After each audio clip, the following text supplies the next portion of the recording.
Este 21 de junio, una fecha, como decimos, clave en nuestro calendario, comienza el solsticio de verano en el hemisferio norte y por lo tanto el Sol se convierte en el protagonista de una multitud de celebraciones. Por eso hoy se conmemora el Día Internacional del Sol. El astro rey es nuestra mayor fuente de energía, necesario para la vida en nuestro planeta. Del Sol dependen nuestros cambios de temperatura, los fenómenos meteorológicos y por eso se ha convertido en un reto para los científicos conocer mucho más su comportamiento. El desafío es acercarse lo más posible a él y en eso ha estado trabajando el Instituto de Astrofísica de Canarias. En 2020 está previsto que el proyecto Solar Orbiter se ponga en ruta para cumplir con ese objetivo. Bueno, y esta mañana queremos hablar de este asunto con Héctor Soca, es astrofísico del Instituto de Astrofísica de Canarias. Héctor, ¿qué tal? Muy buenos días. Hola, ¿qué tal? Buenos días. Gracias por acompañarnos esta mañana. Buenos días, Canarias. Gracias por invitarme. Bueno, día importante para el Sol, Día Internacional del Sol, coincidiendo con este 21 de junio, es decir, que la fecha no es nada casual, ¿no? Sí, es el día del Sol, el 21 de junio, es el día del solsticio de verano en el hemisferio norte, como dices, de invierno en el sur. Es el día en que ya oficialmente llegas tarde a la operación Bikini, o sea, ese es el día en el que ya desistes y dices, bueno, para el año que viene lo vuelvo a intentar. Es el día que marca el comienzo del verano astronómico, ¿no? Yo siempre digo que hay los dos solsticios y los dos equinoccios, o sea, solsticios en junio y en diciembre, equinoccios en marzo y septiembre, son como los puntos cardinales de la órbita de la Tierra. A medida que la Tierra se mueve alrededor del Sol, esos son los puntos que de alguna forma marcan los comienzos de las 4 estaciones por las que vamos pasando. Bueno, está clara la importancia que tiene el Sol en nuestras vidas, incluso para los fenómenos meteorológicos, importancia que le daban nuestros ancestros. No sé si esa importancia se la damos hoy en día, tal vez vivimos este 21 de junio como una forma más lúdico-festiva, pero ¿le damos esa importancia al Sol que se merece? No, no como antes. Antes era muy importante porque realmente era una cuestión de vida o muerte. O sea, nos llegan estos registros históricos de nuestros antepasados, cómo adoraban al sol, cómo tenían estos rituales de culto. Tenemos las hogueras de San Juan, que son pues en torno al día 24, prácticamente en todo el hemisferio norte. Todas las culturas celebran esta festividad. Y esto tiene que ver con la necesidad de tener un calendario. O sea, al final, para nosotros es fácil decir el año empieza el 1 de enero y acaba el 31 de diciembre, ¿no? Pero esto no siempre ha sido así. Para las culturas antiguas no había una forma de saber cuánto dura el año, cuándo tienes que sembrar, qué cosechar. Todas esas cosas eran una cuestión de utilidad práctica del día a día, ¿no? Y entonces para entender eso usaban cosas como el solsticio. El solsticio es un día que es muy fácil de saber cuándo ocurre, no necesitas ningún tipo de conocimiento astronómico avanzado, porque simplemente viendo dónde se pone el sol, por ejemplo, o por dónde sale el sol, tú puedes identificar exactamente cuál es el día del solsticio. Entonces eso es un marcador calendárico y tú sabes, aquí empiezo mi año, o aquí este es mi punto de referencia, ¿no? Entonces los solsticios eran referencias muy importantes para los antiguos. Hoy en día ocurren el 21, pero hace miles de años, hace 2000 años, eran el 24 y por eso tenemos esa tradición, ¿no?, de las hogueras de San Juan. Con la víspera de San Juan, claro. Sí, es una tradición pagana de antes del cristianismo, de cuando el solsticio era el día 24 de junio, ¿no? Pero está claro que para los científicos, para los investigadores, se ha convertido en un reto el acercarse al Sol, conocer su comportamiento. Para eso ya se está trabajando, de hecho lo ha hecho el Instituto de Astrofísica de Canarias, ya ha formado parte de ese proyecto y ha terminado lo que conforma esa parte del del Solar Orbiter, que ahora mismo está en marcha para ponerlo en funcionamiento o por lo menos que en 2020 sea prácticamente una realidad, ¿no?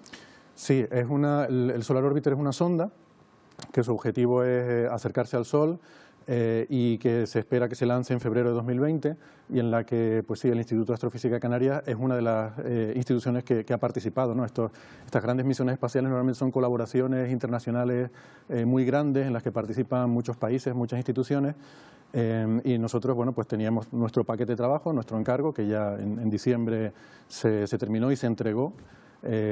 Y estos sistemas, que era, bueno, un sistema es un celostato, se llama, exacto, ¿no? ¿En qué consiste exactamente, Héctor? Bueno, un celostato es un sistema de espejos con un seguimiento que va siguiendo el Sol e introduce el Sol dentro de tu instrumento, ¿no?, la luz solar, y toda la electrónica y el control que eso lleva, ¿no? Tengamos en cuenta que cuando tú estás en una sonda espacial, te estás moviendo por el espacio, es complicado mantener la sonda perfectamente orientada y para hacer estas observaciones de muy alta precisión que se quieren hacer, tú tienes que tener tienes que tener la luz del sol en tu instrumento metida con mucha precisión, y para eso se usa este sistema de espejos que lo que va es siguiendo el sol como un sistema de seguimiento e introduciendo la luz en el instrumento donde quieres hacer el análisis. ¿Y cuánto se va a poder acercar el Solar Orbiter a nuestro astro rey? Porque me imagino que eso tiene cierta complicación, ¿no? Es muy difícil porque, paradójicamente, aunque pueda parecer lo contrario, nosotros en el sistema solar estamos en la Tierra girando alrededor del Sol. Es más difícil ir hacia adentro, hacia el Sol, que ir hacia afuera. Vaya.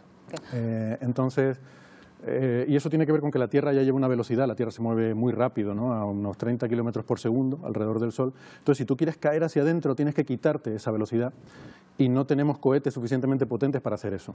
Entonces, en teoría no podríamos solo con nuestros cohetes, y lo que tenemos que hacer es aprovechar la gravedad de otros planetas, que lo que se llaman maniobras de asistencia gravitatoria, que lo que hacen es que van tirando de la sonda, le van quitando velocidad, la van frenando y van permitiendo que pueda caer hacia el Sol.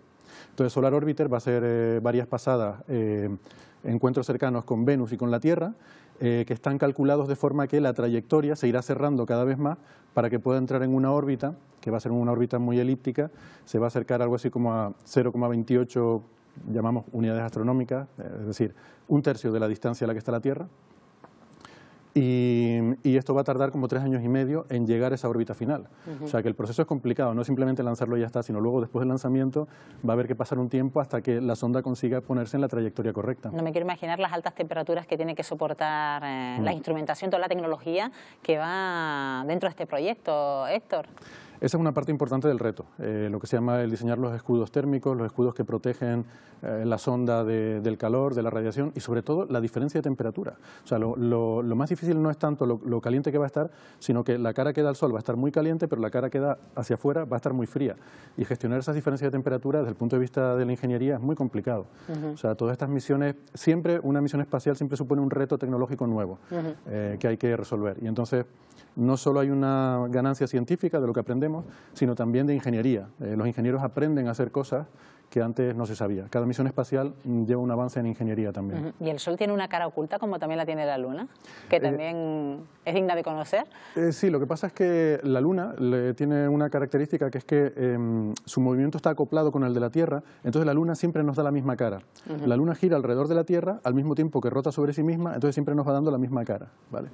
Entonces el Sol, a veces hablamos de la cara oculta del Sol, pero no está oculta permanentemente porque el Sol rota cada más o menos 4 semanas, y entonces si esperamos 2 semanas vemos la otra cara, ¿no? El problema es que la superficie del Sol es dinámica, va cambiando porque no es un sólido, es un plasma, ¿no? Va cambiando continuamente. Entonces lo que ahora hay en la cara oculta del Sol a lo mejor no es lo que vamos a ver cuando rote y llegue a nuestro... Por ejemplo, si hay manchas solares ahora en la cara oculta, a lo mejor esas manchas han desaparecido, y cuando llegue a la cara visible a lo mejor ya no las vemos, ¿no?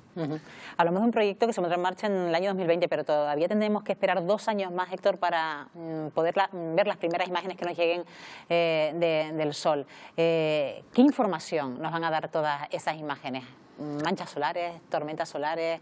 ¿Qué información nos todo eso, nos va a proporcionar? Y no solo imágenes, porque sondas como esta, como Solar Orbiter, las podemos aprovechar también para hacer medidas, lo que se llama in situ. O sea, estás tan cerca del Sol que puedes hacer medidas ahí de cómo es el campo magnético, de cómo es el flujo de partículas, el viento solar. Todo eso lo puedes medir allí y te va a dar una información nueva que no tenemos, ¿no? Entonces nos va a dar imágenes, que desde Tierra podemos hacer imágenes también, pero Solar Orbiter va a estar, como está en otra perspectiva, va a haber momentos en los que, por ejemplo, Solar Orbiter esté al otro lado del Sol respecto a la Tierra y podemos ver zonas que no estamos viendo desde la Tierra. Entonces eso va a ser interesante, porque tenemos técnicas basadas en sismología que nos permiten intentar hacernos una idea de qué es lo que está pasando en la cara oculta del Sol. Pues con Solar Orbiter podremos ver directamente esa cara oculta. Tendremos polarimetría, esto es una cosa muy importante. Nos interesa mucho medir el campo magnético del Sol, porque el Sol tiene un campo magnético muy potente y eso es lo que produce estas tormentas solares a las que tú te referías antes, ¿no? Y es lo que produce esta actividad solar. Y que nos influye mucho en las comunicaciones, ¿no, Héctor? Exacto. En nuestros satélites. Sí. Antes, cuando hablábamos de la cultura del sol y el interés del sol, ¿no? Para nuestros antepasados era muy importante por el tema de los calendarios, luego dejó de serlo porque ya el calendario lo conocemos bien y tal, y ahora está empezando a serlo otra vez por la tecnología. Claro. Porque el sol puede influir en nuestra tecnología. Ese clima espacial que produce el sol, esas tormentas solares, todo eso, tiene consecuencias sobre nuestra tecnología electrónica y por eso ahora nos empieza a interesar otra vez desde un punto de vista práctico. Bueno, no quiero dejar pasar la ocasión para hablar de otro proyecto, en este sí es pionero, lo está liderando el Instituto de Astrofísica de Canarias y ese telescopio solar europeo. Ahora mismo, ¿en qué situación se encuentra, Héctor? ¿Y para cuándo podría ser una realidad?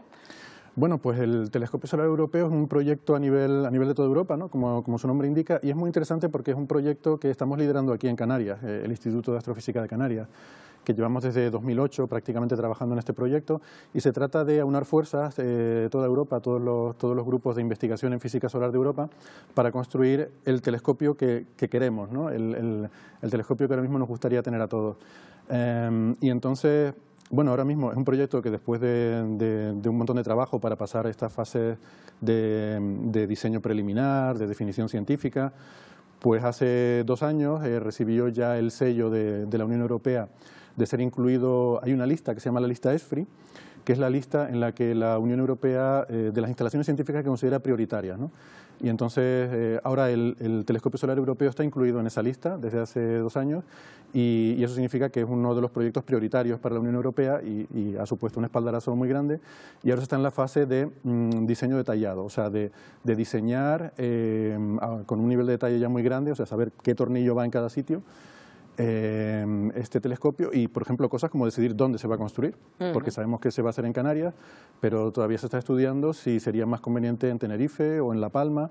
Se están haciendo estudios de los sitios candidatos para ver cuál sería más ideal. Bueno, pues ya tendremos oportunidad de hablar de ese maravilloso proyecto, ese telescopio solar europeo, y que va a ser decisivo ya incluso el estudio del Sol en la próxima década y sobre todo para ustedes, los investigadores, los científicos.